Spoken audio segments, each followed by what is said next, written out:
السلام علیکم ورحمۃ اللہ وبرکاتہ۔ تعلیم القرآن کلاس نمبر 17۔ آج کی کلاس میں بھی سورۃ الفاتحہ کی آیت نمبر 7 کی تدریس جاری رہے گی۔ اعوذ باللہ من الشیطان الرجیم، بسم اللہ الرحمن الرحیم، صراط الذین انعمت علیہم غیر المغضوب علیہم ولا الضالین۔ صراط راستہ، الذین ان لوگوں کا، تو ہمیں دکھا راستہ ان لوگوں کا، یا تو ہمیں چلا راستے پر ان لوگوں کے، انعمت علیہم جن پر تو نے انعام کیا، انعمت تو نے انعام کیا، علیہم جن پر، غیر المغضوب علیہم جن پر غضب نہیں کیا گیا، غیر نہیں، المغضوب غضب کیا گیا، علیہم جن پر غضب نہیں کیا گیا، ولا الضالین اور نہیں الضالین جو گمراہ ہوئے۔ صراط الذین انعمت علیہم ان لوگوں کے راستے پر تو ہمیں چلا، یہ تو ہمیں چلا پچھلی آیت میں جو اہدنا آیا تھا اس کا ترجمہ چل رہا ہے، کیونکہ یہ اسی کا مفعول بن رہا ہے، کیونکہ اس میں جو صراط مفعول بنا تھا اسی کا بدل ہے، تو اسی کے مطابق اس فعل کے تعلق میں ہی یہ صراط کا لفظ ہے، اور اس پہ بھی نصب آئی ہے اس کا مفعول بننے کی وجہ سے، اس لیے راستے پر تو ہمیں چلا ان لوگوں کے راستے پر، انعمتا تو نے انعام کیا، علیہم جن پر، غیر المغضوب علیہم نہیں غضب کیا گیا جن پر غضب نہیں کیا گیا، و اور لا نہیں الضالین جو گمراہ ہوئے، نہیں جو گمراہ ہوئے، اور اردو محاورے کے مطابق جو گمراہ نہیں ہوئے۔ ان لوگوں کے راستے پر تو ہمیں چلا جن پر تو نے انعام کیا، جن پر غضب نہیں کیا گیا، اور جو گمراہ نہیں ہوئے۔ اس آیت کا ابتدائی حصہ گزشتہ کلاس میں ہم نے پڑھ لیا تھا، اس سے آگے چلتے ہیں۔ غیر المغضوب علیہم، غیر نہیں کے معنی دے رہا ہے، اور غیر عام طور پہ اس کے بارے میں بعض کہتے ہیں کہ یہ حرف ہے، بعض کہتے ہیں کہ یہ اسم ہے، لیکن بہرحال جب یہ صفت کے طور پہ آئے تو یہ اسم کے طور پہ ہی استعمال ہوتا ہے، جب لا کے بدل کے طور پہ آئے تو پھر حرف کے طور پہ ہوگا، کیونکہ لا حرف ہے۔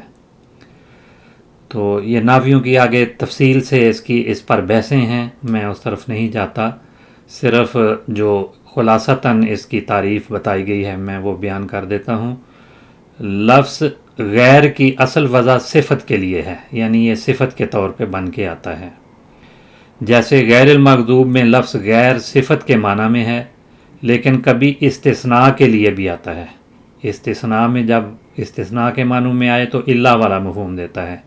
اسی طرح الا استثناء کے لیے موضوع ہے، یعنی الا کا جو حرف ہے وہ استثناء کے لیے آتا ہے، یعنی بہت سی چیزوں میں سے ایک کو الگ کرنے کے لیے، الگ اس کا حکم بیان کرنے کے لیے۔ لیکن الا بھی کبھی صفت کے لیے بھی آتا ہے، جیسے لو کان فیہما آلہۃ الا اللہ لفسدتا، تو الا جو ہے یہاں پر استثناء کے لیے آیا ہے، سوائے اللہ کے کوئی معبود ہوتے اس زمین میں تو یہ دونوں اس زمین اور آسمان میں ہوتے تو یہ دونوں تباہ ہو جاتے۔ اسی طرح سے لا الہ الا اللہ، یہاں الا جو ہے غیر کے معنوں میں آیا ہے، لا الہ الا اللہ کوئی معبود نہیں اللہ کے بغیر، اللہ کے سوا، اے غیر اللہ ہے۔ تو غیر کا جو لفظ ہے اب اگر صفت کے طور پہ آتا ہے اور ایک اسم بنے گا تو اس پہ اعراب کیا آئیں گے؟ اس کے اعراب بھی وہی ہوں گے جو اللہ کے بعد مستثنیٰ کے اعراب ہوتے ہیں، یعنی یہ بھی اللہ کے بعد جو اللہ کا مستثنیٰ ہے اس پہ جو اعراب ہوتے ہیں اسی طرح کے غیر کے اعراب بھی ہوں گے.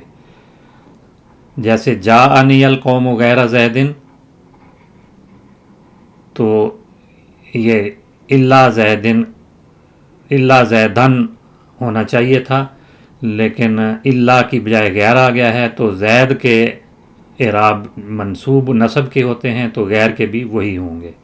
اسی طرح سجد الملائکہ تو غیر ابلیسا، سجد الملائکہ تو اللہ ابلیسا، اللہ کے بعد ابلیس کے اعراب جو ہیں وہ نصب کے آئیں گے.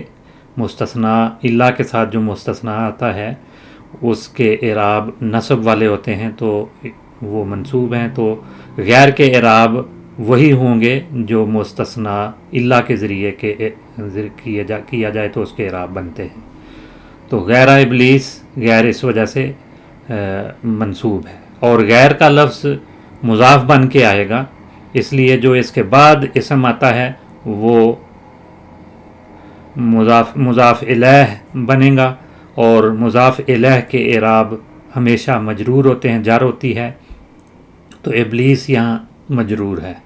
ایک چھوٹی سی بحث یہیں پہ میں واضح کر دوں کہ ابلیس یہ لفظ جو ہے اس پہ جر آئی ہے، لیکن سین پر زبر ہے. زبر عام طور پر نصب کی علامت ہوتی ہے، تو اللہ ابلیسا جب کہیں تو اس صورت میں تو یہ نصب کی علامت کہلائے گی، لیکن یہاں پر یہ مضاف الیہ ہے اور مجرور ہے تو جر کی علامت بھی یہاں فتح ہے. تو یہ زبر یا فتح جو ہے دونوں قسم کی علامت کے طور پہ آتا ہے. اور یہ کہاں زبر آتی ہے؟ یہ غیر منصرف جو اسماء ہوتے ہیں ان پہ. غیر منصرف کی آگے تعریف کچھ لمبی چلتی ہے، یعنی ہوتے تو یہ معرب ہیں لیکن ان کی جو جر ہے وہ فتح کے ساتھ آتی ہے. تو یہی وجہ ہے کہ ابلیس کا لفظ بھی غیر منصرف کہلاتا ہے. کسی وقت غیر منصرف کی تفصیل بھی ہم پڑھیں گے انشاءاللہ تعالی، لیکن یہ یاد رہے کہ جو غیر منصرف اسم ہو اس پر اعراب جب جر کے آئیں تو وہ جر جو ہے اس کی علامت فتح یا زبر ہوتی ہے. ما جاءنی احد غیر زیدن، غیر کے اعراب یہاں پہ نصب کے ہیں کیونکہ اللہ زیدن ہونا چاہیے تھا تو اس کی بجائے یہاں غیر زیدن کہہ دیا ہے. غیر زیدن بھی کہا جا سکتا ہے کیونکہ بعض جگہوں پہ جو اللہ کا عمل ہے وہ نہیں ہوتا، خاص طور پہ جو منفی جملہ ہو، تو یہاں چونکہ ما منفی ہے اور غیر اس کے بعد آ رہا ہے تو اللہ کی جگہ پہ استعمال ہو تو پھر یہ عمل نہیں، اللہ کا عمل نہیں ہوگا. تو ما جاءنی احد الا زیدن کہا جائے گا. تو زیدن چونکہ اللہ کے بعد رفع کے ساتھ آ رہا ہے تو غیر کے اعراب بھی رفع کے ہی ہوں گے، تو غیر زیدن بھی کہا جا سکتا ہے. ما جاءنی غیر زیدن، یہ اس میں غیر زیدن کہہ دیا گیا ہے. تو یہ جو ہیں اعراب غیر کے، غیر اسم کے طور پہ استعمال ہوگا، مضاف بن کے آئے گا، اور اعراب اس کے جب اللہ کے معنوں میں آئے تو وہی اعراب ہوتے ہیں جو اللہ کے بعد والے اسم کے ہوتے ہیں، تو غیر کے وہی اعراب ہوں گے. بہرحال یہ غیر کی بحث تھی. یہاں پر غیر المغضوب علیہم ہے تو الذین چونکہ مجرور ہے، صراط الذین، صراط مضاف ہے، الذین مضاف الیہ بننے کی وجہ سے مجرور ہے، تو الذین کے جو اعراب ہوں گے غیر صفت بنے گا تو وہی اعراب ہوں گے جو الذین کے ہیں. تو اس وجہ سے غیر کے اعراب بھی وہی ہیں. الذین مجرور ہے تو غیر بھی مجرور آئے گا. تو یہاں پر یہ الذین کی صفت بن رہا ہے، تو صفت والے اعراب اس پہ آئیں گے، جو موصوف کے اعراب ہیں صفت پہ وہی اعراب ہوتے ہیں۔ تو غیر المغضوب علیہم جن پر غضب نہیں کیا گیا، یہاں پر المغضوب مضاف الیہ بن کے آیا ہے، اور مضاف الیہ ہمیشہ مجرور ہوتا ہے، تو اس وجہ سے یہ مجرور ہے۔ المغضوب الف لام تو تعریف کا کہلاتا ہے معرفہ بنانے کے لیے، اور مغضوب مفعول کا وزن ہے، غین ضاد با اس کا مادہ ہے، اور مغضوب کے معنی ہیں غضب کیا گیا، جس پر غضب ہوا ہو۔ اس کا فعل ماضی غاضبہ بنتا ہے، اور اس کے ساتھ الا کا صلہ بھی آتا ہے، لام کا صلہ بھی، من بھی اس کے ساتھ آتا ہے، تو یہ ان صلوں کے ساتھ استعمال ہوتا ہے۔ اور اس کا فعل مضارع یغضب آتا ہے، غاضبہ یغضب، عالمہ یا علم اس کا باب ہوگا، غضباً اس کا مصدر ہے۔ تو غاضبہ یغضب کے معنی ہوتے ہیں کسی پر غصے ہونا، ناراض ہونا، اور کسی سے انتقام کا ارادہ کر لینا کہ میں اسے سزا دوں گا یا اس سے بدلہ لوں گا۔ اور ہوا غاضبن، ہوا غاضبن جب کہا جائے تو یہ مطلب ہوتا ہے کہ وہ ناراض ہونے والا ہے، یعنی اسم فاعل کے معنی دینے کے لیے غاضبن کا لفظ آتا ہے۔ اور مؤنث کے لیے غاضبۃن، تا اس کے ساتھ، غاضبن کے ساتھ تا مل جائے گی، غاضبۃن۔ اور ایک فعلان کا وزن غضبان بھی اس کا بنتا ہے، اس کے معنی بھی ناراض ہونے والے کے لیے ہیں۔ مؤنث کے لیے غضبانۃن آ جائے گا، تو یہ مختلف صیغے اس سے آتے ہیں۔ اور جمع بھی اس کی مذکر کے لیے غضاب آ جاتی ہے جمع، اور مؤنث کے لیے غضاب ہی آتی ہے، مفاعلوں کا وزن یہ کہلاتا ہے۔ تو غضبن مفاعلو اور فاعلو دونوں تقریباً ایک ہی وزن ہے، ایک میں میم زائد ہوتی ہے اور ایک میں میم زائد نہیں ہوتی ہے۔ تو غضب جو مصدر کے طور پہ استعمال ہوتا ہے وہ غصے، خفگی اور ناراضگی کے لیے استعمال ہوتا ہے۔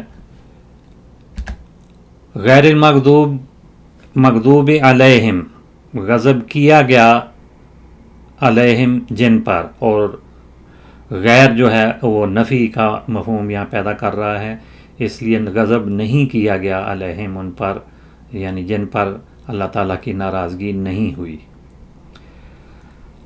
یہ علیہم دو الفاظ، دو کلمات کا مرکب ہے، علی حرف جار ہے، ہم ضمیر ہے اور جمع مذکر غائب کا صیغہ ہے، اور علی کی وجہ سے یہ مجرور ہے، تو یہ جار اور مجرور دونوں ایک مرکب کی صورت میں مرکب جاری بن کے یہاں پہ آئے ہیں، جن پر غضب نہیں کیا گیا۔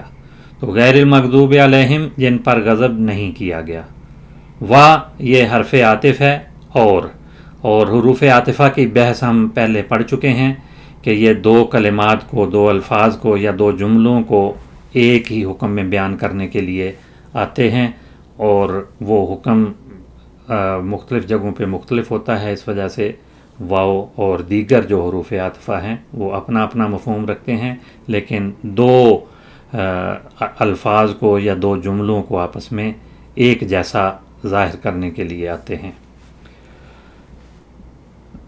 اور اس کے بعد جو جملہ ہے غیر المغضوب علیہم بھی ایک صفت بن رہی ہے الذین کی، اور لضالین یہ بھی ایک صفت بن رہی ہے، اور واو کے ذریعے ان دو صفات کو اکٹھا کیا گیا ہے۔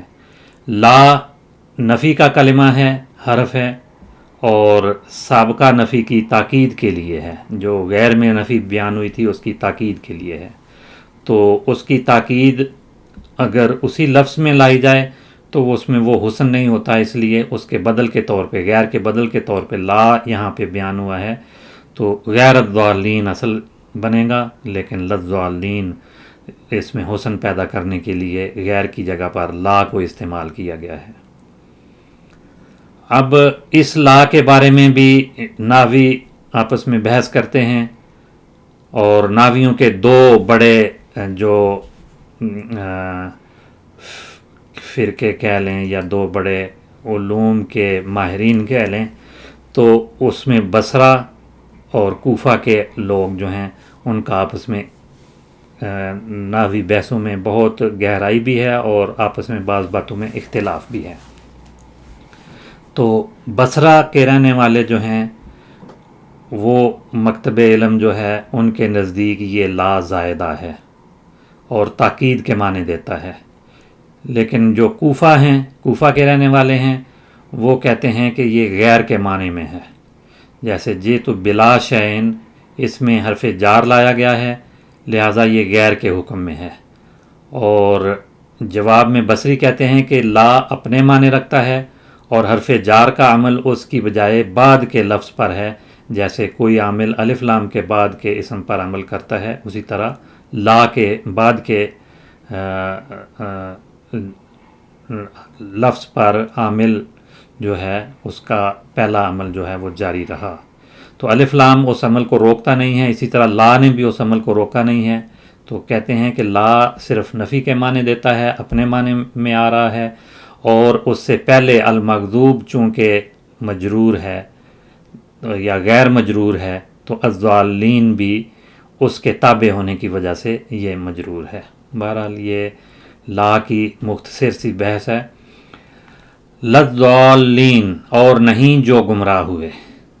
الضالین، اس میں الف لام تو تعریف کا ہے معرفہ بنانے کے لیے، ضال اسم فاعل ہے گمراہ ہونے والا، اور یہاں جمع مذکر سالم کے طور پہ آیا ہے کیونکہ مفرد کے بعد واو نون یا نون شامل کرنے سے جمع بنتی ہے، اور اس طرح سے جو جمع بنے اس کو جمع سالم کہتے ہیں، اور یہ مذکر کے لیے ہے، اس لیے جمع مذکر سالم اس کی تعریف یا اس کی جب ہم صیغہ بتاتے ہیں تو اس میں یہ بیان کرتے ہیں کہ یہ اسم فاعل ہے اور جمع کا صیغہ ہے، مذکر ہے، اور جمع میں جمع مذکر سالم ہے، اور یہ معطوف بن رہا ہے، یعنی واو کے ساتھ جو اس واو عاطفہ ہے، اس سے پہلے معطوف علیہ تھا اور یہ معطوف ہے، اور معطوف کے بھی وہی اعراب ہوتے ہیں جو معطوف علیہ کے ہوں، تو واو سے پہلے غیر المغضوب مجرور تھا تو اسی مناسبت سے الضالین کا لفظ بھی مجرور آیا ہے۔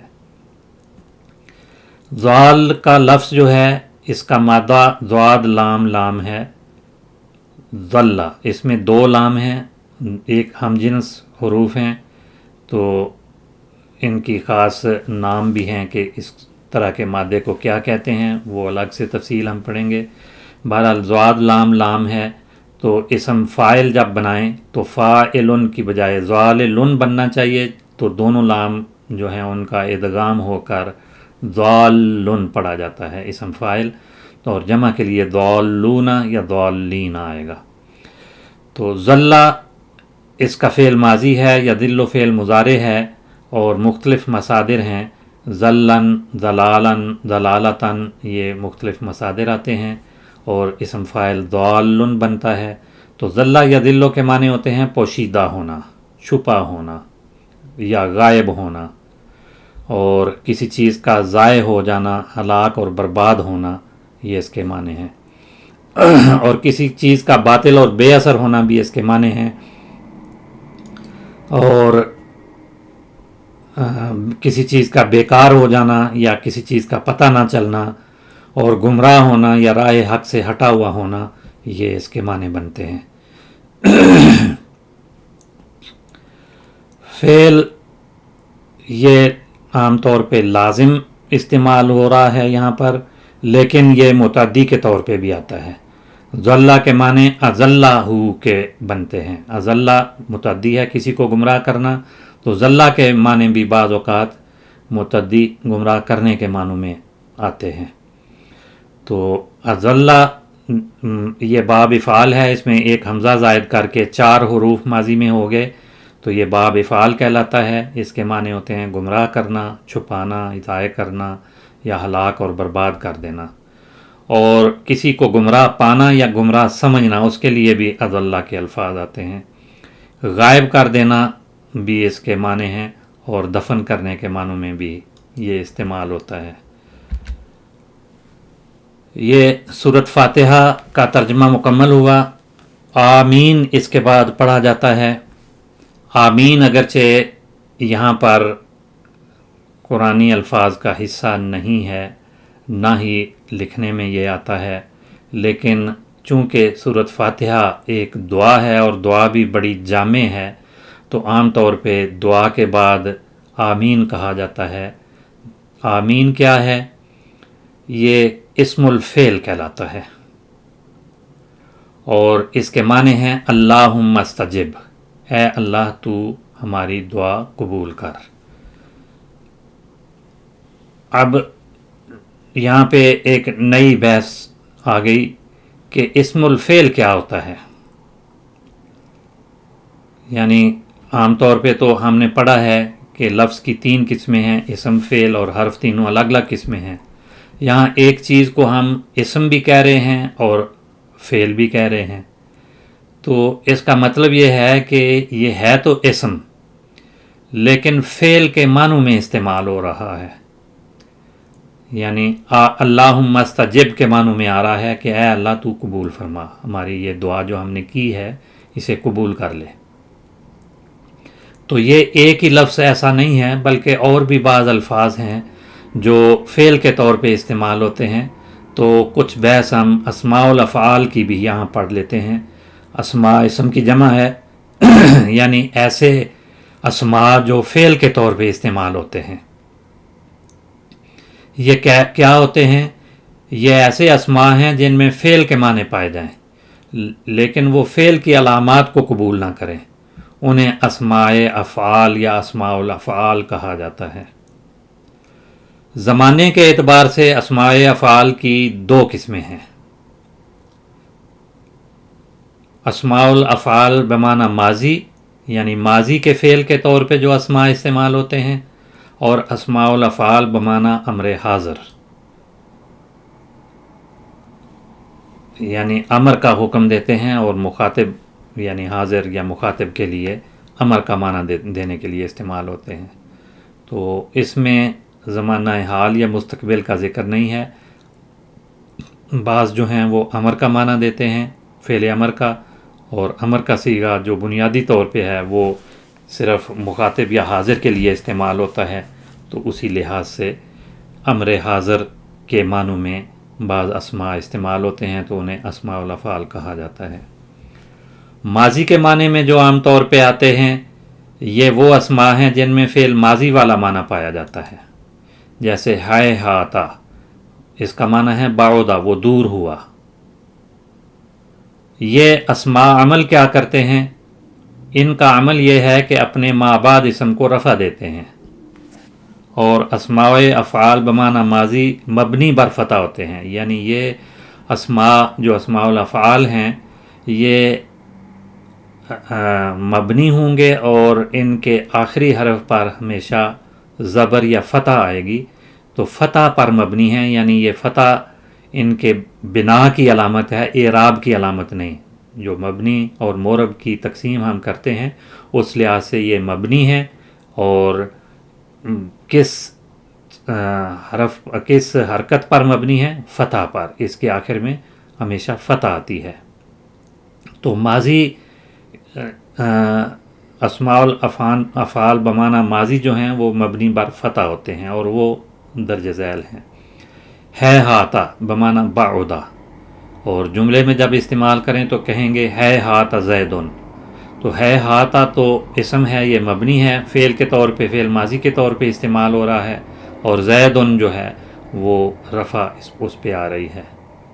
یہ اپنے اسم کو، اس کے بعد جو اسم ہے اس کو اس کا اسم کہا جائے گا اور وہ مرفوع ہوگا. تو زید دور ہوا.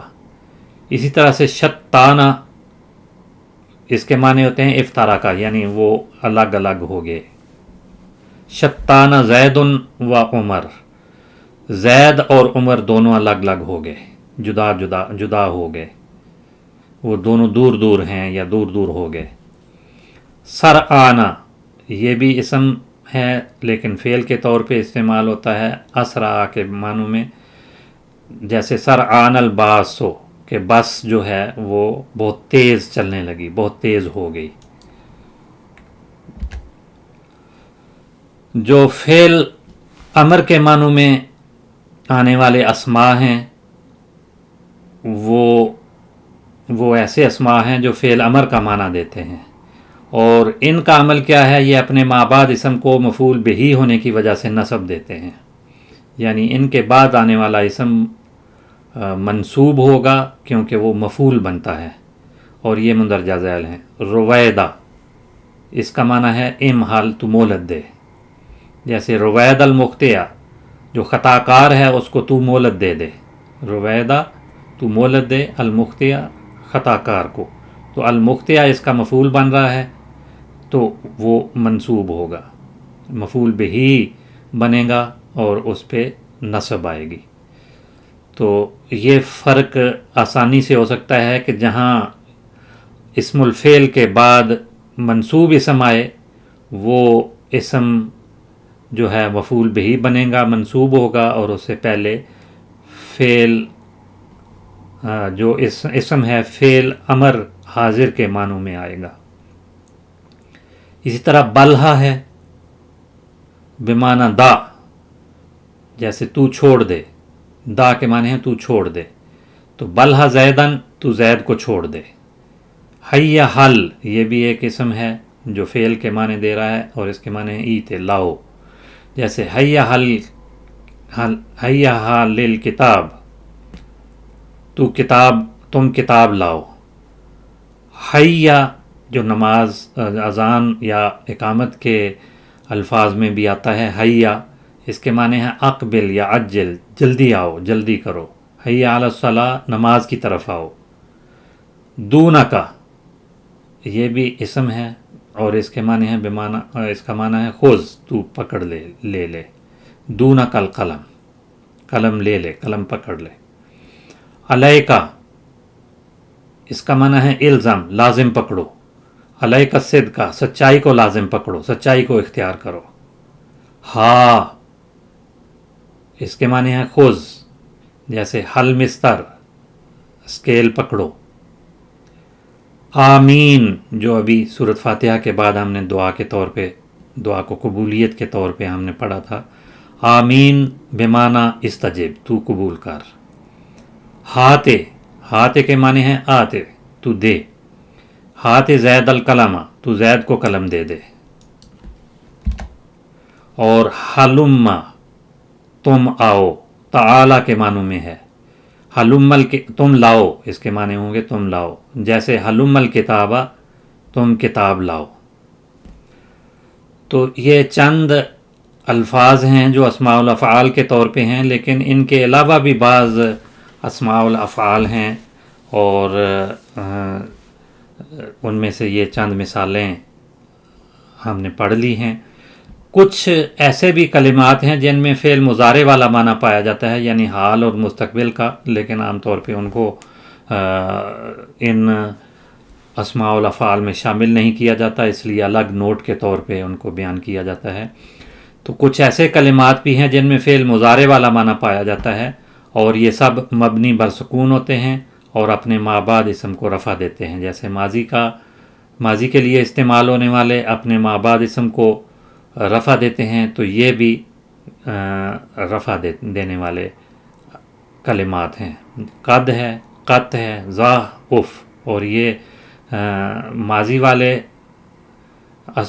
کا معنی دینے والے اور فعل مضارع کا معنی دینے والے اسماء میں فرق یہ ہے کہ ماضی والے آخر سے منصوب ہوتے ہیں، نصب یعنی مبنی علی الفتح ہوتے ہیں، تو یہ مبنی علی السکون ہے، یعنی ان کے آخر میں سکون آتا ہے، جزم آتی ہے۔